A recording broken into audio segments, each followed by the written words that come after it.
एक था रमन, जो एक छोटे से पहाड़ी गांव में रहता था।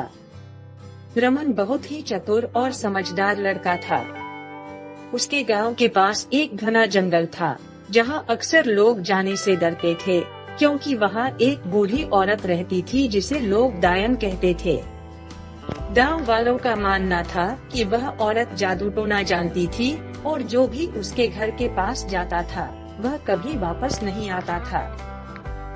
एक दिन रमन के दोस्त राजू का गाय जंगल में खो गई। राजू बहुत परेशान था और उसने रमन से मदद मांगी।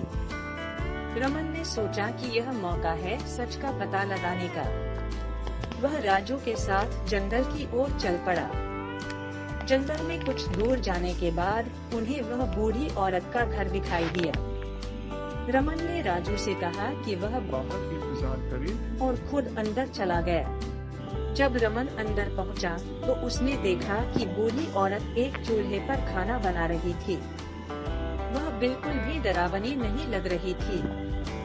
रमन ने हिम्मत करके पूछा, माई, क्या आपने राजू की गाय देखी है? बूढ़ी औरत ने मुड़कर देखा और मुस्कुराते हुए कहा, हाँ बेटा, वह गाय तो मेरे बगीचे में है। वह रास्ता भूल गई थी, इसलिए मैंने उसे यहाँ बांध दिया। रमन को बहुत आश्चर्य हुआ कि जिसे लोग डायन कहते थे वह तो बहुत ही दयालु औरत है।